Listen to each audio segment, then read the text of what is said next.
Okay, good morning and a very warm welcome to everyone who is connecting for today's webinar. I can see some people are still connecting, but we'll start with sort of some house rules and go over the agenda for the day while some people connect ahead of the main presentations. So my name's Tom Phillips. I appear in the participants list as CEF Building Blocks because this is our sort of corporate WebEx account. But my name's Tom and I'm the host of today's session. And today we're going to be discussing RODA, which is an end-to-end solution for digital preservation. Some basic ground rules for the webinar. I think we're all getting quite familiar with how this works as we conduct most of our business online. Basically, we ask that you keep yourselves muted throughout. I've muted all participants as they've joined, but just make sure that you are muted throughout just to avoid any distortions on the line. And you use the connect audio function to basically to connect your audio to the WebEx system. If you have questions, these might be questions on the technical level or questions for our speakers. You can ask those in the chat function. We have a dedicated time for Q&A at the end of today's webinar. So what I think is best is if we group the questions all together at the end, although I'll allow the speakers as they're presenting to see if they want to address any questions as we progress or if they relate in some way to specific slides. And this is just a notice that this webinar will be recorded and a recording will be published on the event page. That's the page that you used to register. So I hope that that's clear. Can we move to the next slide, please, Helga? So today's agenda, so there's going to be a very quick welcome from me on the CEF program more broadly.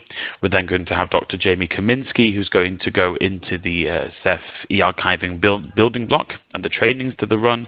And then we have Helga Silva, who is going to present the RODA end-to-end solution for digital preservation. And then we have time for a Q&A and a discussion. Next slide. And if we could just keep muted throughout, that would be great. Thank you. Okay, very quickly, for those, I understand some of you may have joined our previous webinars. For those who have not, the Connecting Europe facility building blocks are funded through the Connecting Europe facility.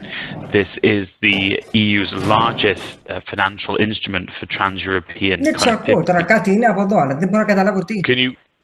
Please, can we ensure that we're muted throughout? Thank you. So the CEF program is active in 3 different policy areas, in transport, energy and telecom.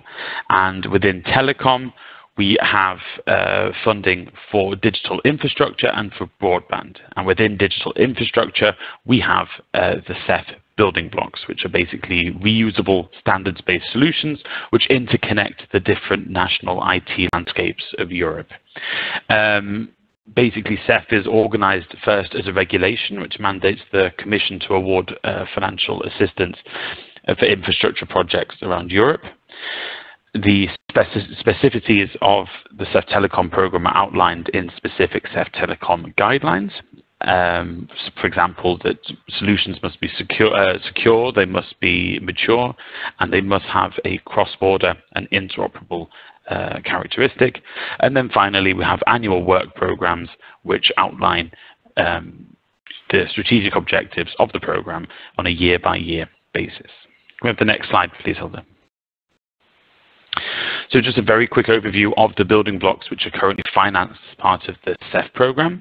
So we have the Big Data Test Infrastructure building block, which is a sandbox environment for public administrations to experiment with big data. This can be data that administrations have themselves or data that they've got from different sources, including the European Data Portal.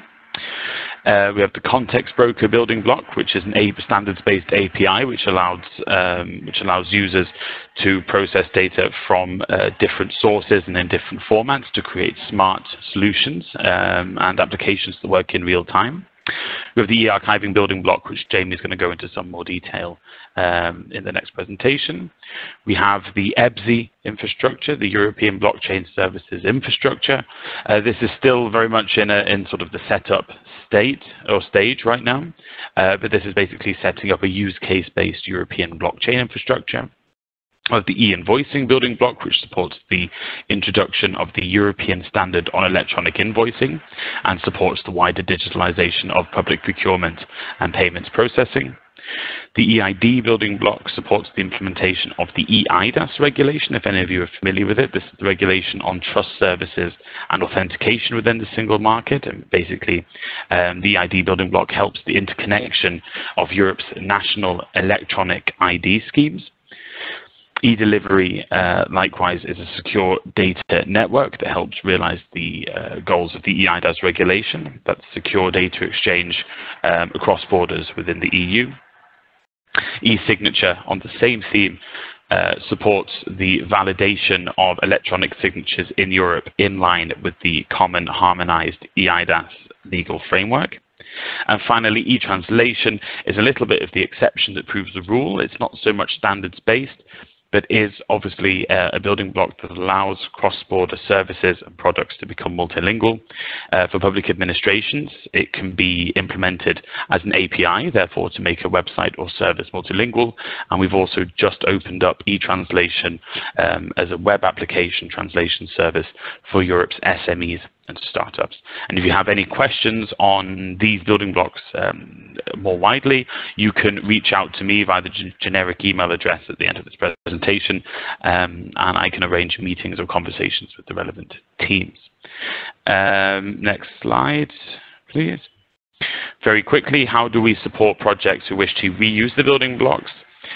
This is normally done through training sessions, sample software and testing services, conformance and validation testing services. Each building block has its own service package, which is built on basically the needs of the users. And I said in the next presentation, Jamie will go through the specificities of eArchiving. Next slide, please. In a very quick way, how do you reuse a building block? Well, you can build a solution based on the standards, therefore ensuring interoperability, the standards that are at the core of each of the CEF building blocks. You can buy a compliant solution from the market, and on the CEF digital website, on the Europa website, we list, for example, conformant vendors on the market, or you can reuse sample software that's available on the CEF website. As I said, this changes from building block to building block, but this is sort of a high-level overview of how one might approach implementing a building block. I think that's it for my slides, so I hand over at this point to Jamie. And if there's any, excuse me, if there's any questions on the CEF program more broadly, I'm available to answer any questions. Jamie, please. Thank you, Tom. Next slide, please. So thanks, Tom, as always, for that really helpful introduction to the CEF building blocks. So as Tom mentioned, I'm the head of training for the CEF eArchiving building block. And today I'd like to extend my welcome to all of you to what is the 5th of our training webinars. Now, as always, I will say a few words about the eArchiving building blocks, so apologies to all our regular listeners who have heard this a number of times before. Next slide, please. So the eArchiving building block was created in late 2018. It provides a set of specifications and tools for transmitting, describing and preserving digital data, all of which can be found on... The audio is a little bit unclear. I'm not sure if there's a quick fix there, but it's a bit crackly. I can see some people commenting as well in the chat. Oh dear. Right, okay, let's give it a go. So all of this information can be found on the building block website. So you can see the URL on the screen here. So next slide, please. So we provide a variety of eArchiving services, things like we maintain technical specifications. In our case, the core specification is the common specification for information packages, which we did a webinar on in February. We provide open source tools that you can download and use right away. We have compliance and validation services that ensure that specifications are followed. We have a service desk. We're developing a training offering, of which this webinar is a part. And we have outreach and community engagement activities, of which this is also a part.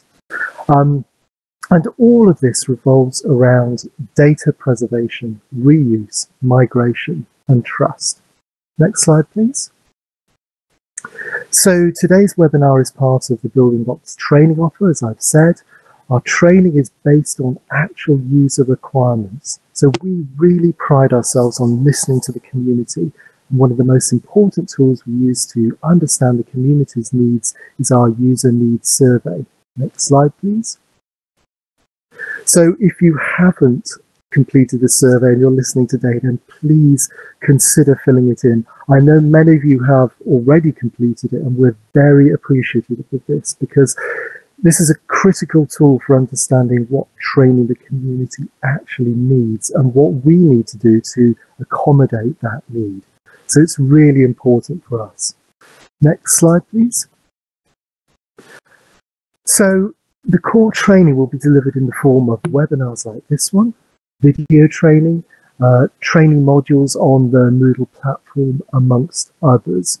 And the content will include things like course specification, the key content information type specifications, the SITs for database and geospatial data.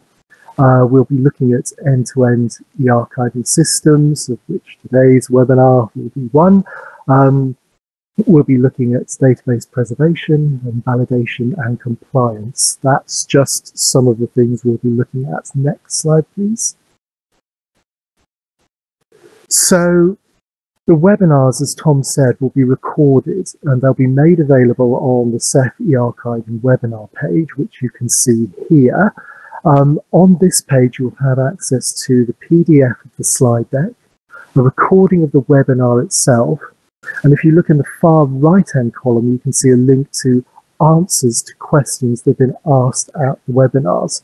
So any questions that are asked today will be made available, anonymously of course, in this format. Next slide, please. So very quickly, I wanted to give you a very brief preview of our forthcoming webinars. We will take a recess over the summer months and resume the webinars again in September. We'll be using the same format as this season, so we'll be running the webinars on the last Thursday of the month, starting at 10 AM Brussels time. And we will begin in September with another webinar led by Keep Solutions, this time looking at the Database Preservation Toolkit. Then in October, we'll be looking at the whole issue of validation and compliance. So how do you ensure that your systems are compliant with the eArchiving specifications? And that webinar will be run by Carl Wilson of the Open Preservation Foundation, who has led the effort to develop the eArchiving validation tools. In November, we'll be looking at the eArch web user interface, and that'll be led by Sven Schlab from the Austrian Institute of Technology. And that will close our autumn season. We won't run an event in December because obviously the latter half of the month is taken up by Christmas. We'll resume again in the spring with a new season of webinars, and there'll be both new content and in some cases we'll revisit some of the topic areas we've considered this year, but look at them in more depth, following up on some of the questions and ideas you've raised in the webinars so far. So there's a lot to look forward to in the coming months. Next slide, please. So our webinars, as I've said before, are part of a broader range of outreach activities that include things like workshops and presentations at conferences. Obviously, this has been curtailed somewhat by the pandemic, but as soon as these resume, so will we. We've got a LinkedIn group. You can see the details on the screen here. We've got a Twitter handle. Again, details on the screen. So please sign up to the social media if you haven't done so already. Next slide, please. So finally, it gives me great pleasure to introduce our speaker for today, and that's Helder Silva from Keep Solutions. So Helder joined Keep Solutions in 2009, where he is now the Infrastructure's Director, focusing on digital repositories and digital preservation. He is no stranger to pan-European projects, having worked on digital preservation projects such as SCAPE, Scalable Preservation Environments, and of course eArch, as well as the national RODA project, a digital repository for digital preservation. So today, Helder will introduce us to RODA, an end-to-end solution for digital preservation. So Helder, over to you. Thank you, Jamie. I hope you can hear me well. So good morning, everyone. So I'll be presenting RODA, an end-to-end solution for digital preservation. Before we start, I would like to say if some questions during this presentation still exist by the end of the presentation, please don't be shy and ask them in the chat box. We'll be happy to answer them in the end of the presentation. So let's start this presentation by breaking out its title. And just to be different, I'll start by the end. So digital preservation. What is digital preservation? Digital preservation can be seen as the set of actions to ensure the digital to ensure that digital information remains accessible and usable throughout time. And this quote seems like too simple to be true, right? So what's the catch? Actually, digital preservation is neither simple or a one-time activity, neither it is only a software-related thing. But let's continue and see how the next part of the title will help us deal and understand better digital preservation. So eArchiving. eArchiving is why we are here in this webinar today, right?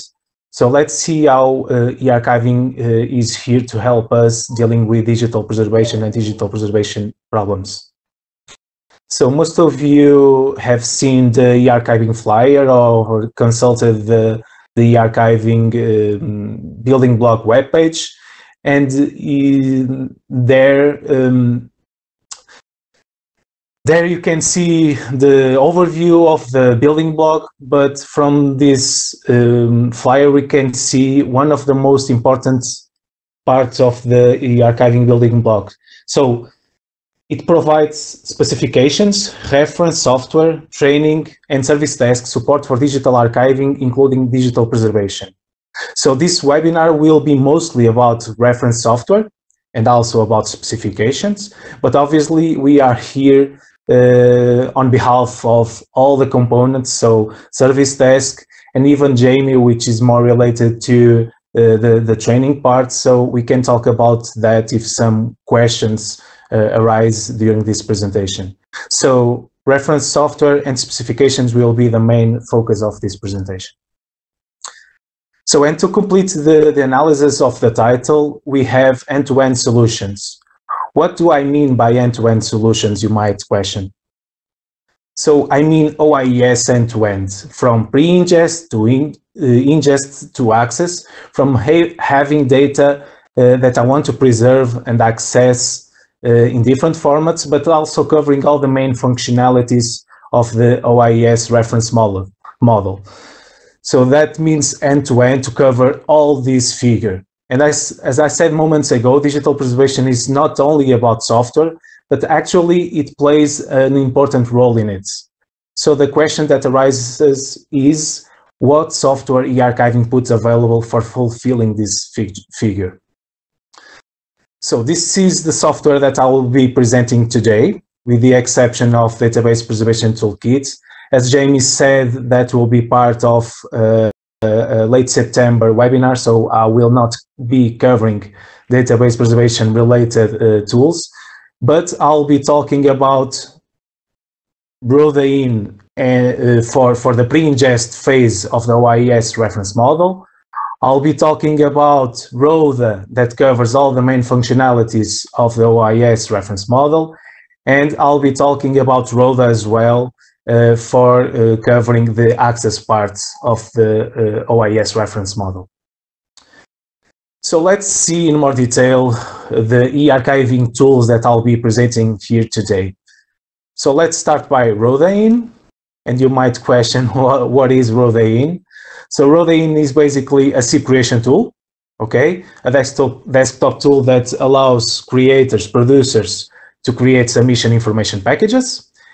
It is for producers. It is for people who have the responsibility, the role of preparing the data to be sent for an archive to be preserved.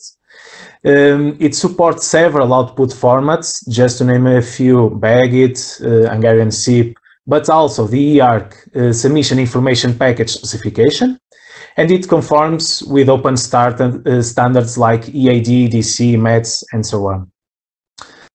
So it allows to have multiple descriptive metadata schemas. It has as default support for EAD 2002, EAD 3, and Dublin Core.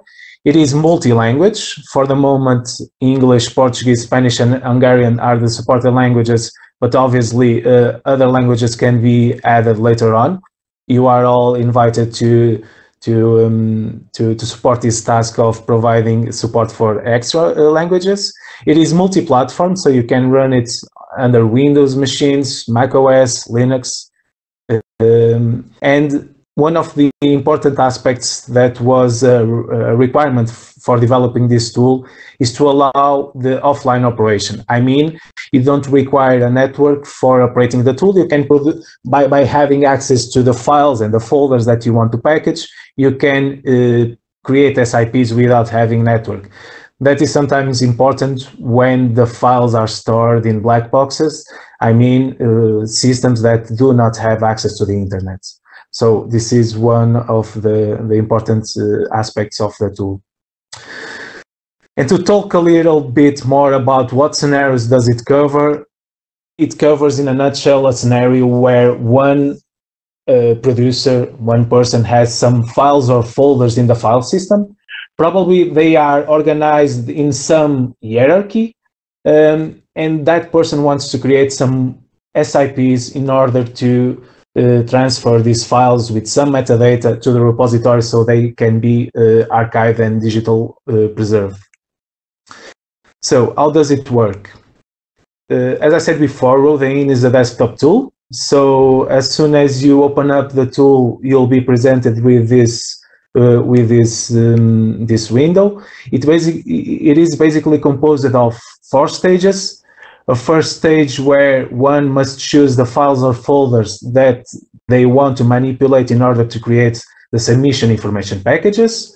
Then by dragging or clicking in the associate button on the bottom of the tool, one might choose an association strategy. What is an association strategy? It's basically different ways of taking a set of files or folders and deciding the rules for creating one or several submission information packages.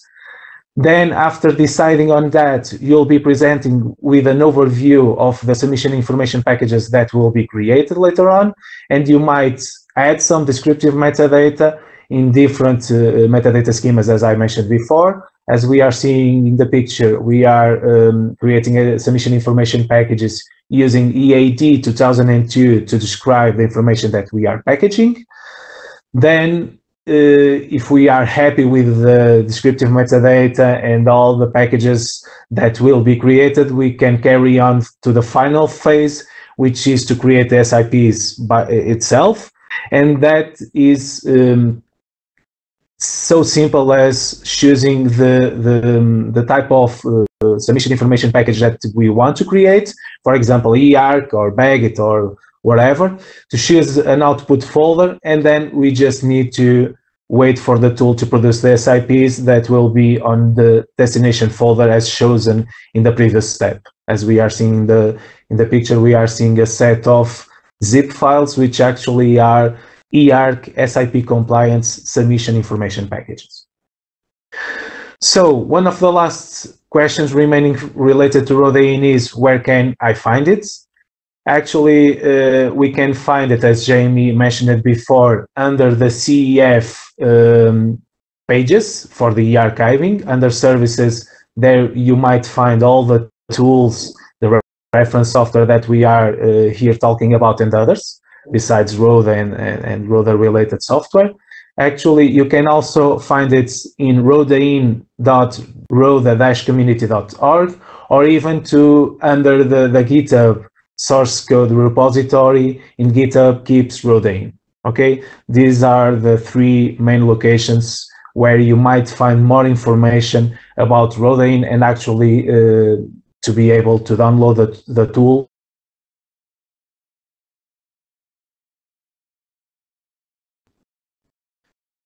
So let's now talk about RODA.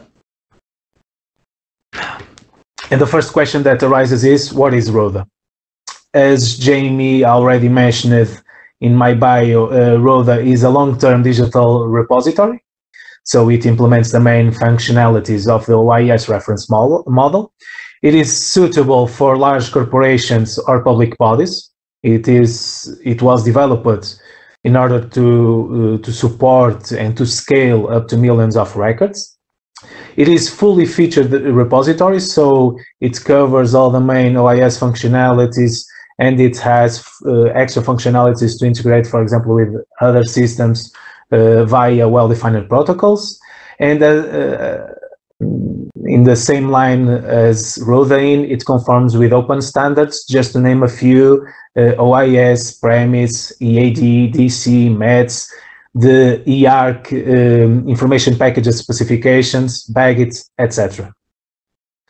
So it is vendor independent. RODA is 100% built on open source technologies. This means anyone can download it, use it, and as long as they respect the license, they can change the software for suiting their needs.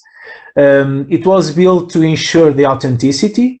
So we use preservation metadata encoded in Premise together with the guidelines from ISO 16363 to ensure the authenticity of the records that we are preserving. And also it has a mechanism for pluggable preservation actions. This means that actions that need to be added later on that the repository does not support from the beginning or from its creation can be developed and added later on for managing, for preservation purposes, or any other kind of purpose.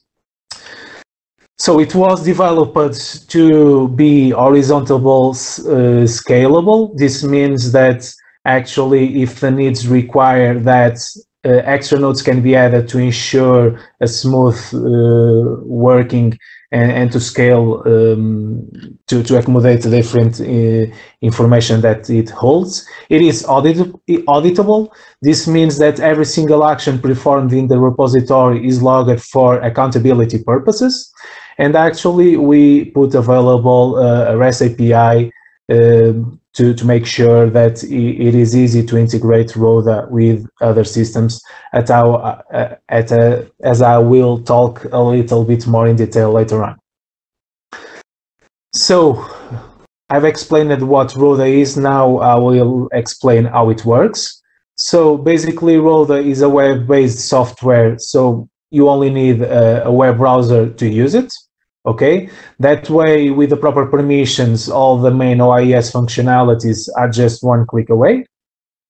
Now I will try to talk a little bit more in detail about all the different phases of the OAIS, from having the data, ingesting the data, having the data preserved, managing the data, and accessing the data. But before, let's talk about ingest, which is actually one of the first phases of the process of having data to be preserved. So in RODA, ingest is composed by 4 steps, being one of them the assessment, an optional step. So pre-ingest is available in RODA as a static page, customizable, and actually it contains information on how to proceed to preparing the packages to be submitted, including the submission agreements, classification plan, which can be downloaded and used in RODAIN for placing the SIPs in their proper places in the hierarchy, as well as the link for downloading the RODA in itself. So it's an information page per se, which actually allows the producer to remember how it needs to proceed in order to create some submission information packages. So from there, from reading the submission, from downloading RODA in, from downloading the classification plan, and from reading the submission agreements and agreeing on that, we only need to transfer the created submission information packages to the repository, or if we had done that already, those submission information packages would be listed here in this page. But if we want to upload some, it's very easy, all using the browser. Then by having the package available in the repository as we are seeing in the image, for ingesting it, it only requires to select the package and hit the button Start a New Process.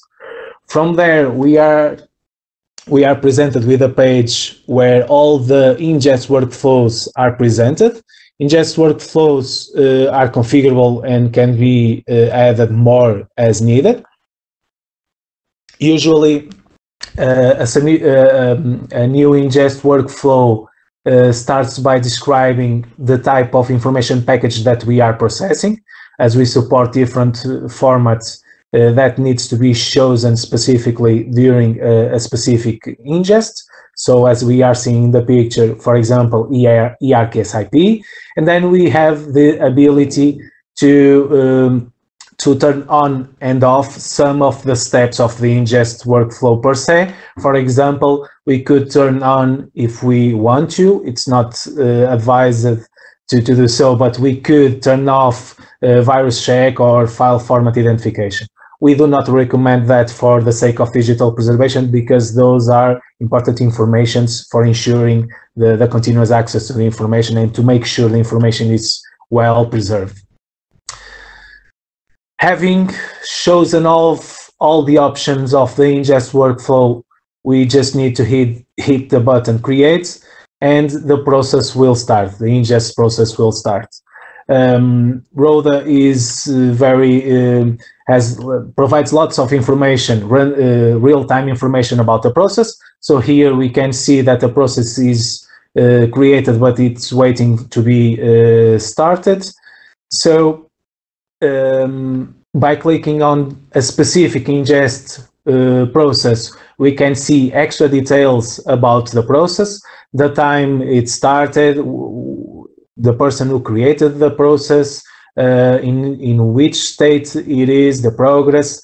We can see as well the options that we made in regarding to the steps of the ingest workflow, the type of package that we have chosen, etc.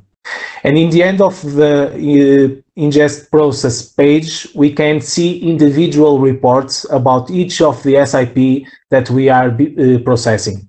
So if we created a process with several SIPs, then here we would see a set of reports for each individual SIP.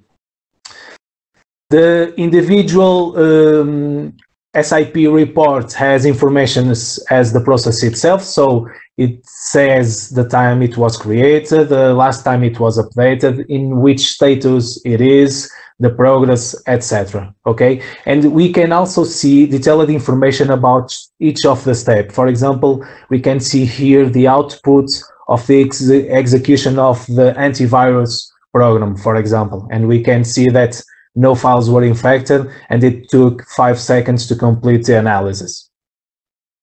Actually, this information, for the sake of digital preservation, is also stored in premise events that can be consulted later on. So I've covered ingest and pre-ingest per se, which means the process of having information inside the submission information packages that can be transferred to the repository to be ingested. Now that the information is ingested and it is being preferred, now we can manage the information. And managing the information is so simple as seeing the information per se. So we can see an AIP an archival information package information. In this case, we are seeing the metadata of a specific AIP. As you might know, an intellectual entity, hereby represented as an AIP, is composed of metadata and data.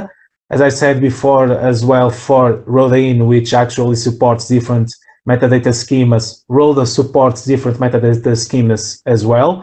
For example, AAD 2002, Dublin Core, etc. Actually, after having the information ingested, extra description metadata files can be added through the web user interface, which will be logged for accountability purposes, including having a premise event saying that the user X added an extra metadata file through the user interface. All of that is recorded for accountability purposes. Actually, RODA supports a set of metadata schemas as default, but any other schema can be added later on as long as it is XML based, because we use XML schema validation to make sure the metadata is well formed, and actually we use XML or XLTs in order to transform information to be indexed and also to be presented. Here we are seeing an HTML form of the XML file, and this is done because it is XML based and it is done via XLTs. So, as I said before, we can support multiple metadata schemas per record. We can see extra information about the intellectual entity per se, the IP identifier, when it was created and by whom, when it was last updated, its level, its type, and the permissions that can be manipulated directly in this panel. Also, we have a set of options related to managing the AIP, namely moving it in the hierarchy, changing the permissions to download the whole AIP, I mean the metadata and the data, or simply some preservation metadata or the documentation itself. In terms of managing the repository, we can also have access to different statistics about the repository, from things related to the ingest processes, from file format distribution as we are seeing here, and this is all configurable and can be, and new statistics can be added as required by different entities. Okay, so they are configurable. As long as we have the information in the repository, we can create specific statistics for a specific set of information. It is configurable. And we have statistics about the intellectual entities per se, the AIPs, for the representations, files, events, and so on. So in what concerns archival storage, which is also an important deal with the OAIS reference model, we support as default storing the AIPs directly on the file system, which allows for better transparency and which makes easier for performing backups and replication. Actually, this is the default storage mechanism, but as we have developed the software to be prepared for other storage mechanisms, other can be added later on. This is configurable. Can be developed with other systems like block storage or file storage from Amazon S3 and so on. Those can be developed and configured as required. And why do we keep keeping the files and the folders in the file system is more transparent and easy to understand? Because this is based on specifications. So actually, we store the information on the file system following the same file structure and fault structure as the specifications of the eArchiving building block. I mean, if any of you try RODA and try to see the information that it is under the storage, actually, you'll see precisely the information I'm showing in this black picture, which is the information about each individual package that it is stored in the system.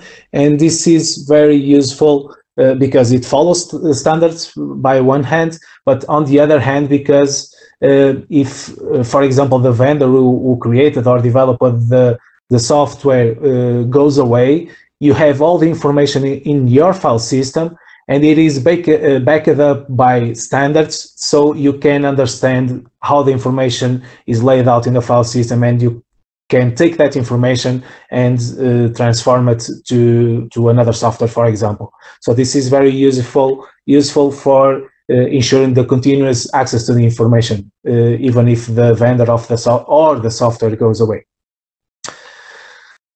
So the information is stored directly under the file system, and as we can see here, for example, this is the information about an archival information per se. We can see the highlighted information, which is, for example, a doc, a Word file that we have ingested to be preserved. You can see the file under the file system, and it is very simple to understand.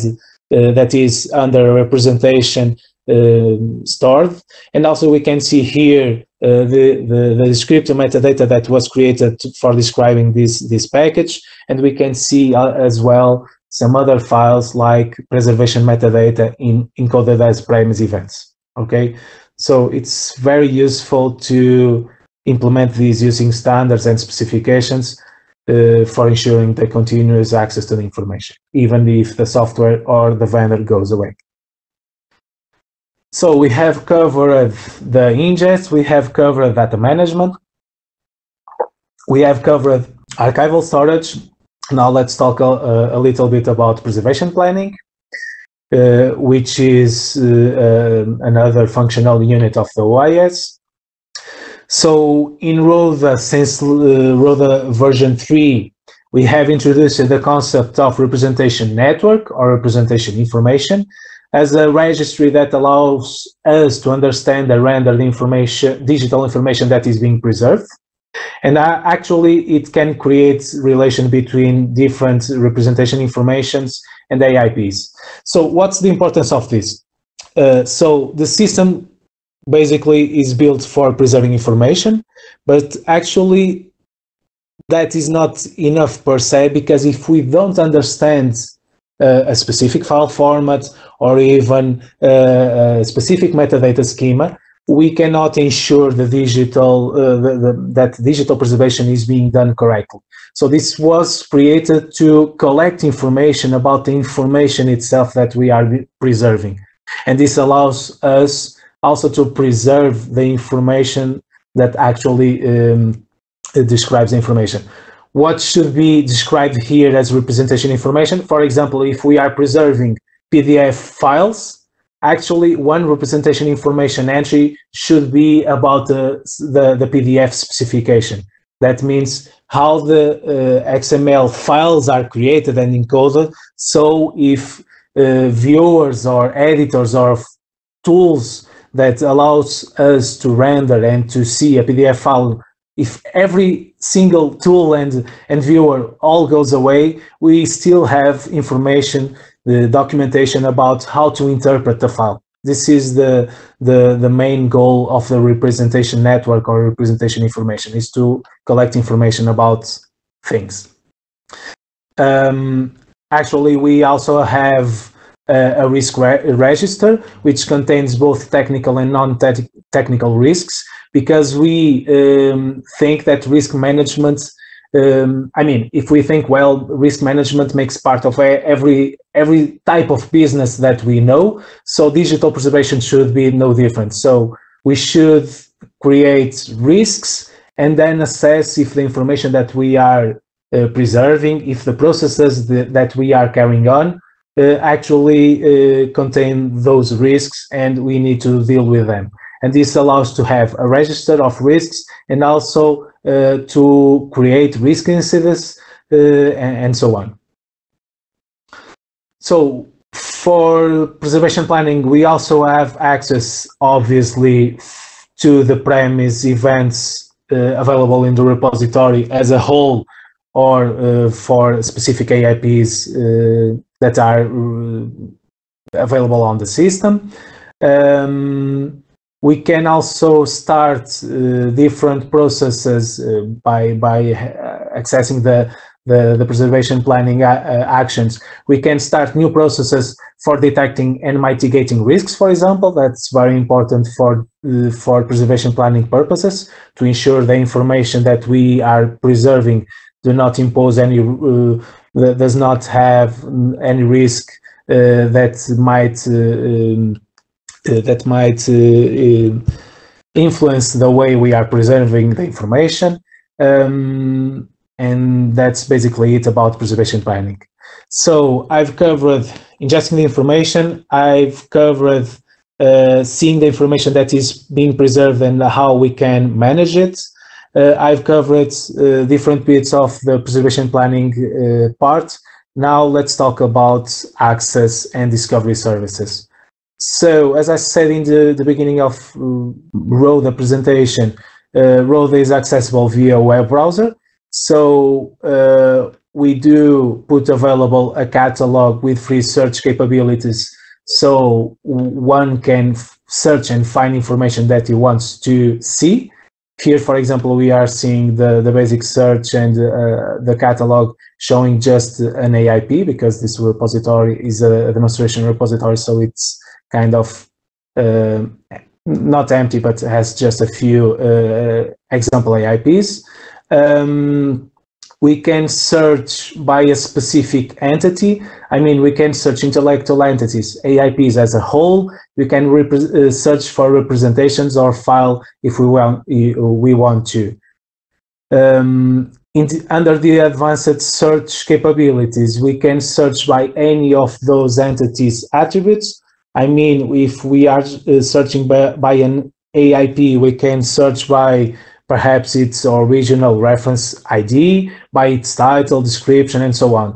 Actually, all of those attributes are configurable. So if we had different metadata schemas which have more metadata fields than usually an AID or a Dublin Core metadata schema has, those can be configured to be part of the advanced search as well. So we can search for custom and very specific metadata schema attributes. Here I show the same for searching, advanced search on files. So we can search on file name, on file format, on the pronoun identifier, by MIME type, and so on. We can also see directly under the browser without having to download the files. We have integrated viewers, so we can directly under the browser see the files that are archived. For example, here we are seeing a PDF, but we can see as well images and other file formats. And as well, we can take a look at the technical information for a specific file. Here we can see the file name, the size, its extension, MIME type, and so on, as well as some checksums in different file formats, which actually we are just presenting SHA 266 and MD5, but actually this is configurable, the type of checksums that you want to generate when you are ingesting information into the repository. And if no viewer is available, you will still have the chance to download the file and view it in your own system in a specific tool if it is required. So, after covering the main OAIS functional units, I still want to refer that RODA puts available a REST API. So integration with other systems, it's more easy to carry on. Okay, so actually we put the available REST API, and RODA web user interface actually uses this own REST API. So it is well documented, and actually it is well tested, as RODA web user interface uses this same REST API. And it is RODA is also very simple to integrate with Central Authentication Service, CAS for short, which actually is a system for single sign-on. And it supports different systems like LDAP, databases, OAuth, OpenID, and so on. So it's fairly easy to integrate RODA, which has its own authentication and authorization mechanism, but it is very simple to integrate it with other systems. As we are seeing here, Facebook, authenticação.gov is actually our own national EAD authentication and authorization system. So RODA can be configured to integrate with those authentication and authorization systems. The last remaining question about RODA, as I said, the same with RODA in, is where can I find it? Actually, it is more or less the same places. So under the CEF eArchiving building block page, under the services section, you can head to www.roda-community.org to see more information about RODA. And actually, this is our demo, so you can try it out directly on browser, try to use the system. You are presented with the credentials as we are seeing here in the picture, so it's fairly easy to test it out, RODA, without having to install it.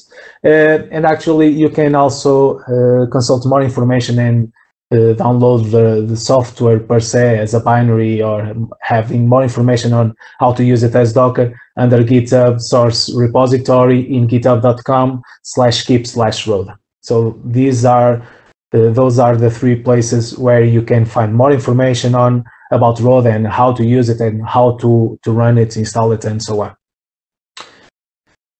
So let me just breathe a little bit. So I've presented some tools, but with the same tools, actually, we might have different architectures for solving different use cases.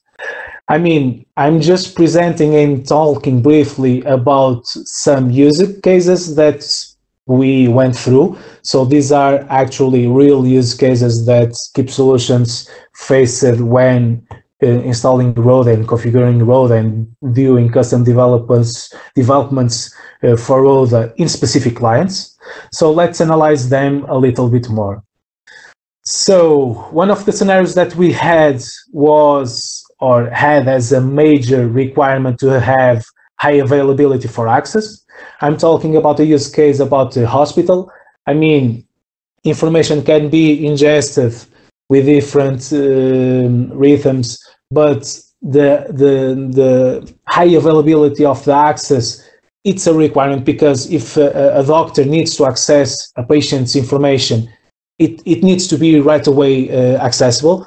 So we have to make sure the system is resilient and has availability for X users. So if the demand for accessing the information suddenly increases from 100 users to 1,000 users, the system needs to be able to handle that increase. So we did that by not using one node for access, but to use several nodes for access. So this was the architecture that we put available, to use N nodes of RODA to ensure that high availability for access is available. Actually, we have another use case, which is a high diversity of file formats, which is what's the challenge here? This imposes more challenges on the digital preservation activities per se. I mean, if we have a diversity of file formats, things like preservation monitoring, the knowledge on the file formats itself are increased. So this was one of our implementations in the Portuguese National Archives, and one of the major challenges was the diversity of file formats. Actually, this imposes to have more converters to make sure the information that is being ingested and the information that is being consulted is in a more suitable format. And by having more file formats, this imposes more converters and more viewers. Another use case that we went through was the seamless integration with live data systems. I mean, usually data preservation is seen as a process that can take its own time. It doesn't require real-time, does not have real-time needs, but actually in one specific implementation that we did in a university, one of the requirements was that the information that they inserted in their managed information system, their ERMS, their electronic record management system, all the information that was put there, updated there, deleted there, right away that information goes to RODA, to the digital repository, and this imposes challenges on developments for custom integrations, because we cannot simply integrate with all electronic record management systems. Another use case that we had was for the EOPO, so the European Publications Office. Their major challenge was a high volume of files. So we had to have different concerns about the storage and the storage mechanism, how we store the information on the storage system for millions and millions of files. It was a challenge, so this was a particular use case. And another use case that I want to mention here was for the tax suit, so the taxations of the European Union. And one of their requirements and challenge was to have the high throughput on ingest. By contrast with the first use case, where the main focus was the access, here the main focus is the ingest, so the time it takes from having the information available for ingest and having the information ingested. This was a big concern and challenge and requirement, and this imposed as well a custom development to make sure we maximize the ingest speed. So with this, and as a summary, each use case is unique. Okay, so software and specifications per se will not solve the audience, digital preservation problems. The same applies for people, actually, even if they are experts in digital preservation. Actually, people by themselves could not solve digital preservation problems or ensure that digital preservation is being done properly. And actually, I think that we should remember all the time is that digital preservation is not a one-time activity. So actually, it goes on forever and ever and ever. This is the only way to do it. So the bottom line is, actually, it is the combination of all these elements that will ensure that digital preservation is done properly. Okay, if we don't take one of these aspects in consideration, you most certainly will not be doing digital preservation properly. So this is the only way we can ensure the continuous access to the information.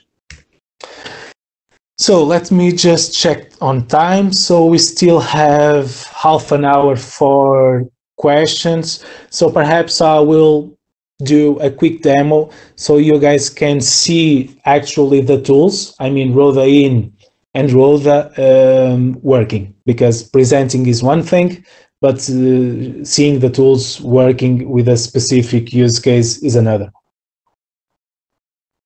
So, assuming all the risks that a live demo imposes, I'll just start the RODA in application. Okay, so I've downloaded previously RODA in into my computer.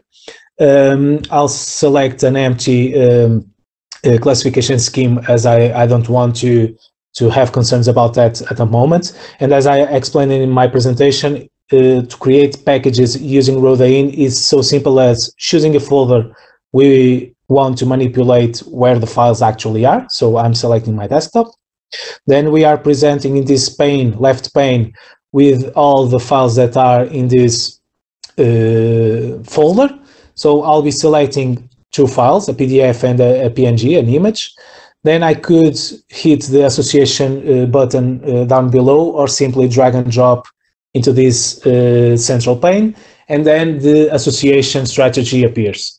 So here we have the option of first option to create a package per file or folder selected. I've selected 2 files, so if I selected this first option, 2 packages would be created. Then I have a second option, which is to create a single package with all the files and folders that I've selected.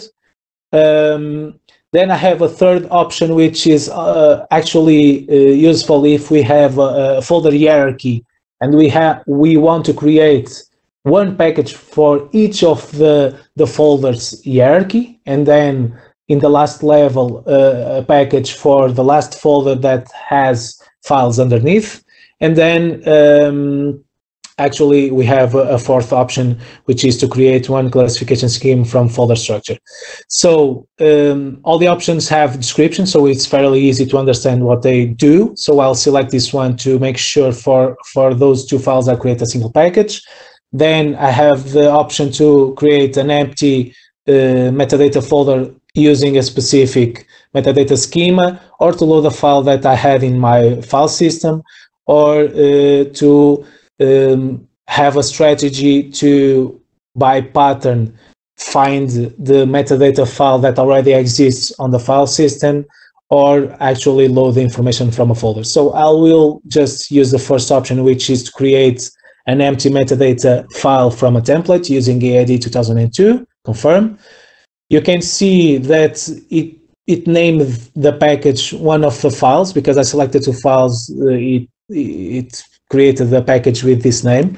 I'll change that now. So this is a package for common specification for information packages. I'm manipulating the metadata right away. I should also choose one description level. In this case, this is an item. Also, we can see the XML that will be created right here on the interface. If we wanted to manipulate the XML directly here in RODA, we can do so. I'll get back to the form-based editor, and we can also validate the information against the XML schema. So we are pretty sure that the information that we have inserted here complies with the schema. We can see down below the files that will be put on the package itself. And as I'm happy with the information that I've produced as in what concerns metadata and data, I will hit the create button. Here I'll choose desktop as well as the folder where I will put the created submission information package.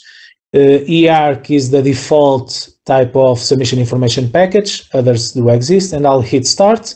You can see the progress. As this is an example, a small example, it was fairly quick, but if the amount of files or the size of the files were big, this would take some time. But each of the step of producing the SIP is logged here in the interface. So I'll hit close now, and I can confirm on my file system that I have a zip file, which is the information package that was created, and I can check the creation time, which is now. So this is the package that actually I created right now. Now all that remains is to access the repository. Here I'll be using our demo instance. I'll change to English so you guys do not have to bother trying to read Portuguese. I'll log in with default credentials that were presented in the previous pane, which is admin RODA. After logging in, I can see that I'm logged as the user admin, and I will have, as I've demonstrated in the presentation, to transfer the file. So upload, choose the file, choose creation date and time is 1 minute ago. So this is the SIP that I want to upload. I have the confirmation that it was uploaded correctly. Other strategies to transfer the information to the repository are available. I mean, you can mount an SFP, SSH connections, and other strategies to move the information into the proper folder of the repository, which would then appear here on the listing. And if they do not appear, if you put the packages directly on the file system, you might have to hit the button refresh in order to redo this listing.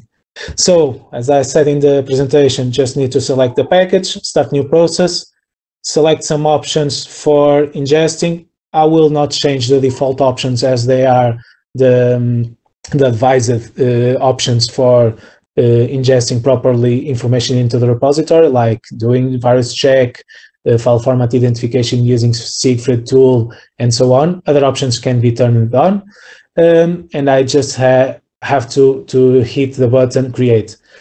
Another thing that is very useful when we are trying to automate things is if we wanted to create the same process but using the command line, this is the template that can be used to use the command curl in order to create this same process, but instead of using the web user interface, to do it in a more automated way. Just to show you that RODA interface guides you in the process. So I just need to hit create. Here I can see it was waiting. Now it is running. 14% is done. If it will auto reload the information. So 14 seconds have passed and we are still running. We can see down below that actually it is ingesting and it is performing under this submission information package. It is performing the virus check. And then I can see that the process itself as a whole has gone to an end. It took 32 seconds. And here I can see extra information, as I showed in my presentation, about individual tasks that were performed, how long they took, and so on. So transforming the SIP into our internal IIP, checking for virus, doing metadata validation against the schema, file fixity calculation, that is calculating the checksums for each individual files that is in this AIP, and so on. Okay, so you can see all the details. And as I said before, this is recorded as primary events as well. We have here the option to go directly to the information, archival information package that was created. I'll do so. Here we can see precisely the title that I've given the SIP in the first place, and now it was transformed into an AIP. We can see the date that I've created, and down below you can see all the representations. In this case, one single representation was created, and here I can see the two files I've put it inside the submission information package, which I can click. I can see the viewer directly on the browser. I can use the viewer directly under the browser to see the file that was ingested. As I demonstrated, we can see extra information about technical information, preservation metadata about the file. I can see the image by clicking the next button. This is zoomable, so the viewer has some capabilities. It is not just an image viewer, a simple show the image viewer. We can see as well some information about the file, and we can see here that preservation information exists, 10 entries, as well as I said before, all the actions under this repository are logged. So if we hit here, we can see that browsing, for example, and opening a file is recorded, as well as we can see the premise information for this AIP, for example, as we have in a timely manner from the older to the newer. We can see that the ingest process is started. It was the first premise event created, and the last was the ingest process has ended. And in between, we can see all the single tasks that were performed into this SIP that was later on created, an AIP.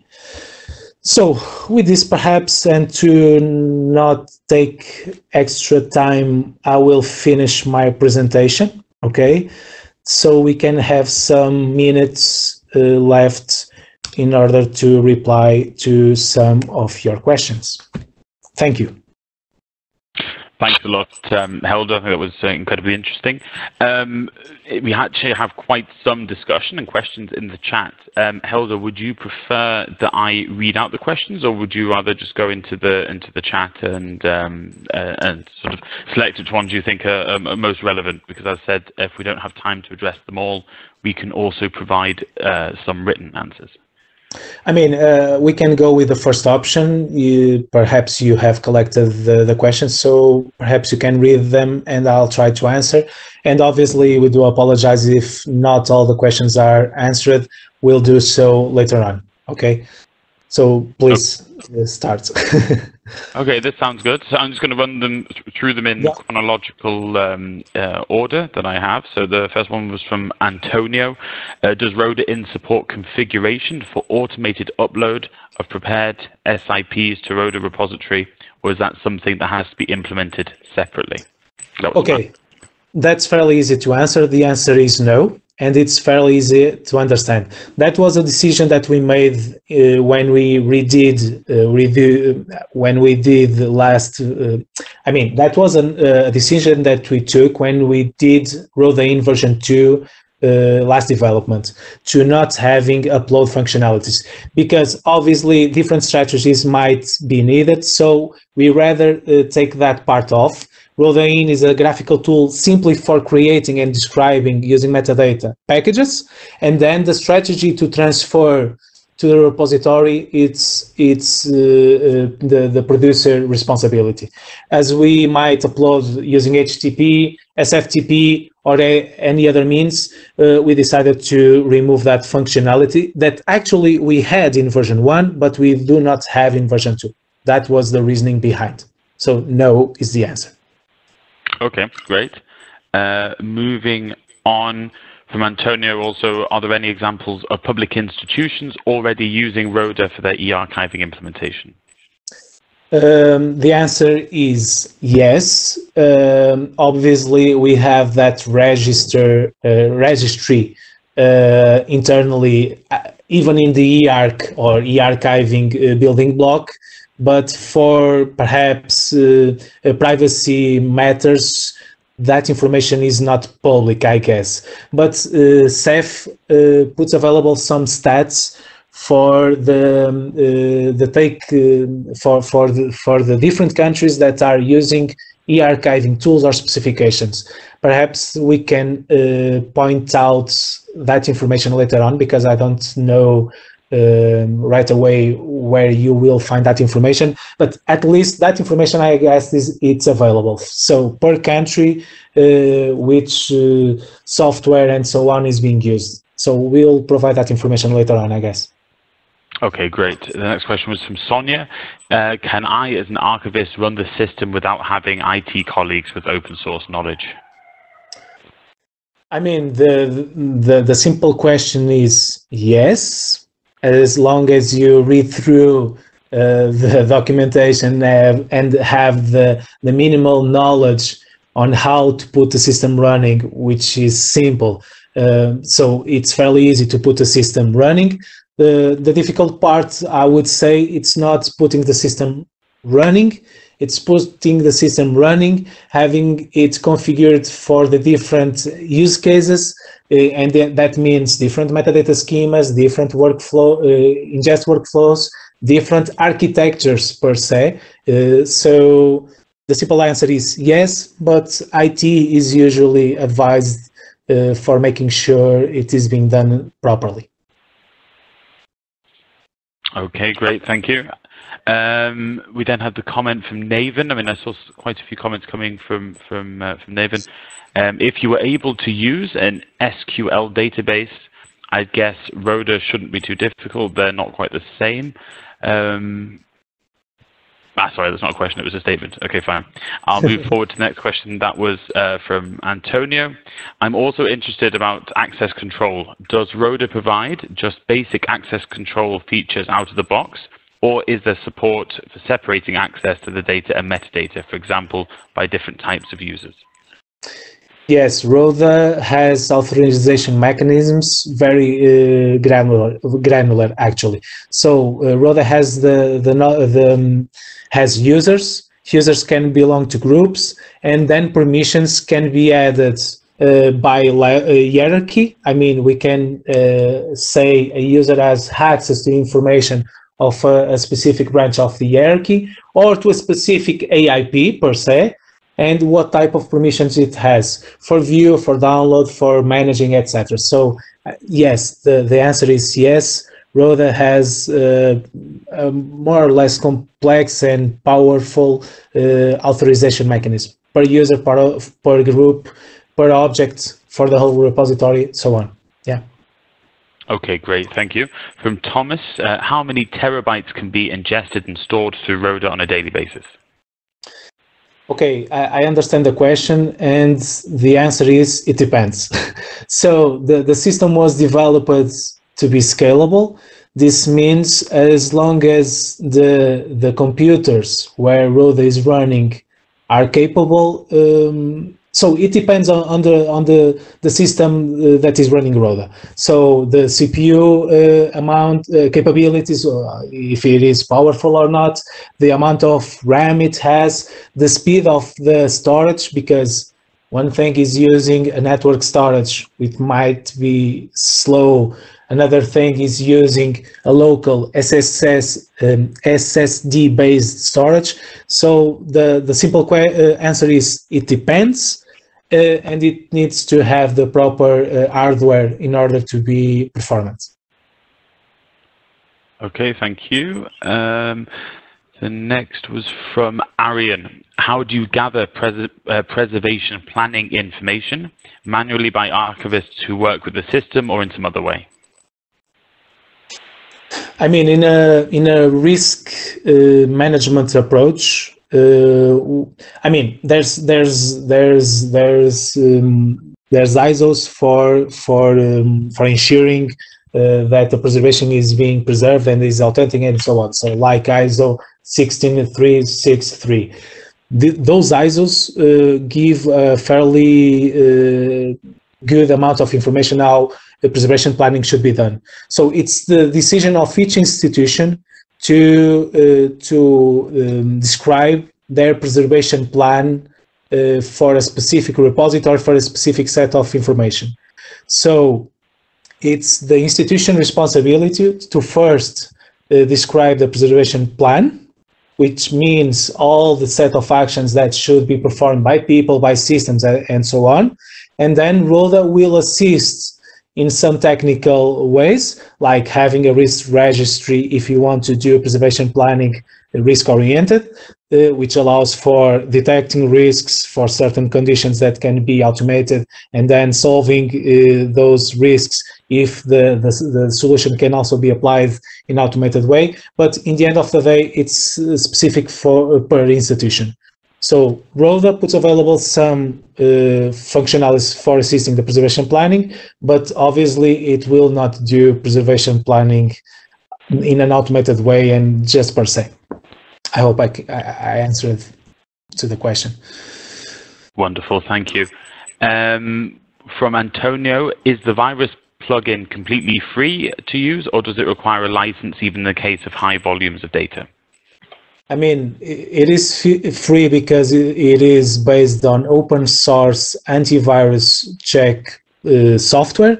I mean, in that case, we are using CLAM AV, which is an open source virus check software, which has a virus database which is updated regularly. So the answer is, in this case, no.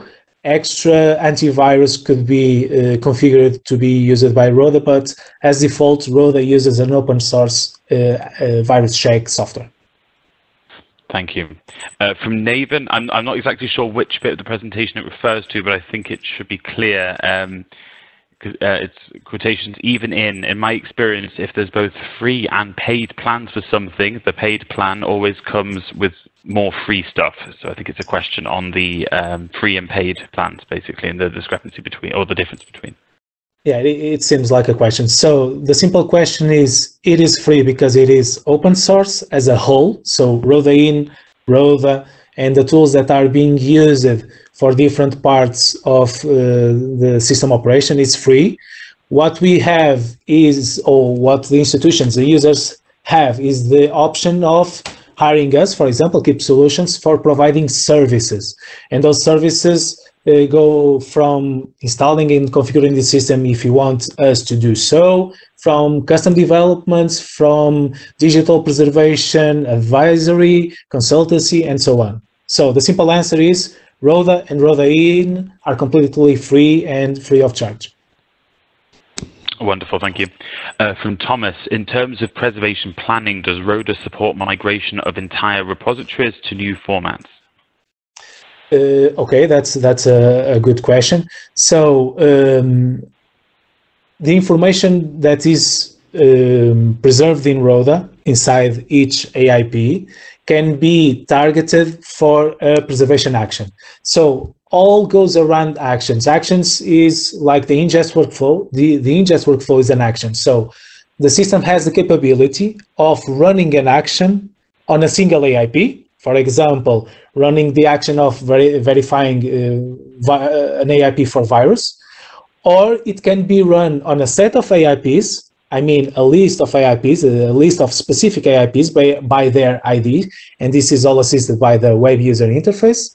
You can run a task, for example, a file format migration, over the AIPs that are the result of a search. For example, I go to the search interface, use a search term, then a list of AIPs will be produced as a result, and I can apply an action over those AIPs, or you can run the action on the whole repository. And that is done in a parallel way, reporting as we seen in the ingest process. So I hope I answered the question, and the answer is yes, a certain action can be applied to an AIP, a set of AIPs, or all the AIPs, I mean the whole repository. Okay, brilliant, thank you. Ray was wondering about what support the system had for transferring from an existing archiving system, such as Preservica or Archivamatica, to facilitate implementation. Likewise, getting data out of RODA and transferring to another archiving solution. Okay, that's a good question as well. The simple answer is we don't have any default way of doing that. As we can understand, it's fairly difficult to support integration with multiple systems as default. So usually what happens is this is a custom development. I mean, we support for ingesting information into the repository standards like eArchSIP or Bagit or so, but any other type of package or information layout we cannot foresee, and then it needs to be custom developed in order to. So the simple answer is we don't have a default way to do it. It would imply a custom development. By us, by anyone, as RODA is open source, with the proper knowledge of developing such a mechanism for transferring information from another system into RODA using SIPs or directly into RODA archival storage as RODA puts available a REST API. Okay, wonderful. And Nathan has kindly copy-pasted Lars' earlier question, which was overlooked. So thank you very much for that, Nathan.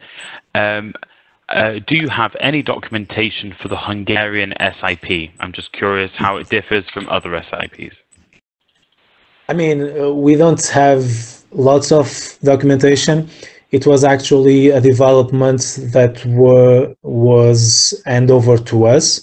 So we developed it in RODA, but actually we don't have plenty of information online or available for how it is being done.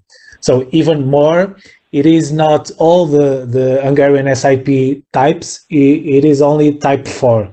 I don't recall all the details, but there are different types of SIPs, and RODA supports only the type 4, which is a specific subset of Hungarian SIPs format.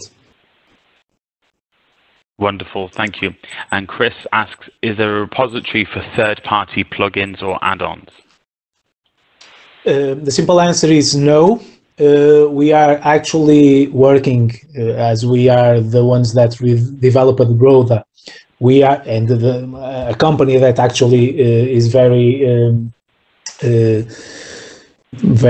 interested in giving services and doing developments on top of it. So we are preparing that internally. So it's in our business plan to put available online a certain way of people knowing paid plugins and so on that exist, and how they can acquire them and install them in the system.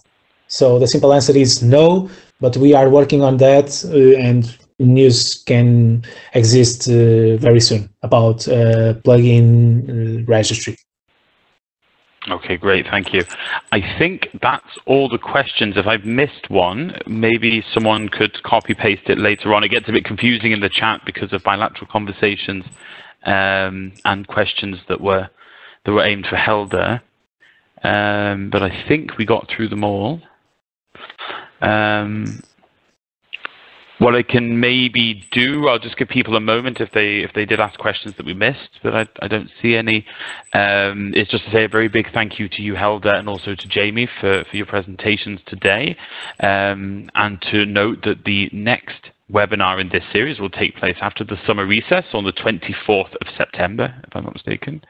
And you can stay in touch with us. You have Helder's details here on the presentation. As said, this will be uploaded and the recording posted on the event page, and we'll circulate that as a mailing. So you'll have Helder's details, and you also have the generic details of the CEF team.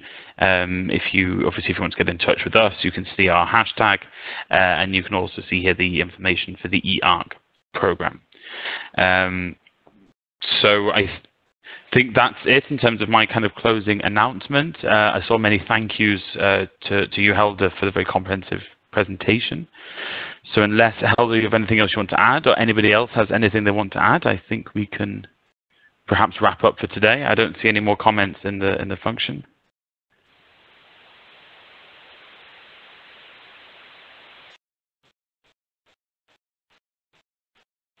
Okay, yeah, everyone's just saying thank you. So I think we can wrap it up for today. So thank you to the presenters, and thanks to everyone who connected with us and joined, and we hope to connect with you again in September. Thank you very much, and enjoy the summer, everyone.